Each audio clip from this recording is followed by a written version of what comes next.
ini semua atau sesuai tatip apa? Ini bicara bersamaan seluruh anggota tanda tangan itu apa? Angka lempar yang kamu mati ke sini lurus. Oh, sebegitu jawabannya. Iya. Jalan. Bukan saja. Ya, Konkret. ya minta bilang teman-teman nanti ketemu materi mah. Tapi tidak mau bukan aja. Oke, kita besok akan buka ke teman-teman media. Publik ini tahu lembaga ini seperti apa.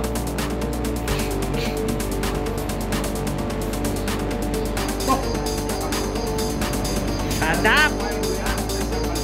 Siapa? 53 media teh? Mereka 20 orang tanda tangan resmi. Lembaga ini bukan perusahaan. Kita rapat internal oleh pimpinan menyikapi seluruh kita punya tugas tanggung jawab yang selama ini menjadi persoalan. Ada hal-hal banyak yang secara internal kita harus menyampaikan kepada pimpinan. Kita harus menyurat resmi supaya pimpinan mengagendakan hal ini. Tetapi pernyataan salah satu pimpinan tadi masa bodoh dengan kita. Tidak ada dalam tatip, bukan persoalan tatip. Ini kebersamaan kolektif kolegial di dalam lembaga ini dan kita minta secara resmi itu membicarakan kehidupan kita di lembaga ini. Tapi langsung dijawab seenaknya. Ya. Saya sangat Apa? pertanggal 1 kita telah bersepakat ada 20 anggota DPRD di lembaga ini dari 35 yang bersepakat untuk meminta rapat internal. Rapat internal DPR, entah itu rapat internal atau paripurna internal DPRD. Berkaitan kita mengevaluasi kerja kita selama ini. Ada banyak hal yang menjadi kegelisahan kita semua anggota berkaitan dengan apa yang dilaksanakan selama ini.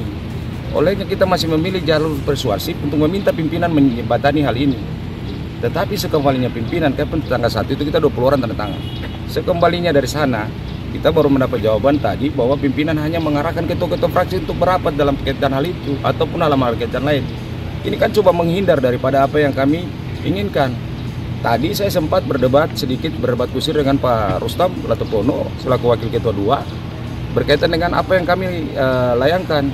Yang bersangkutan menanggapi dengan tidak menghiraukan, bahkan mengembalikan itu tidak ada masa bodoh dan segala macam, dan membuat saya tadi cukup kesal.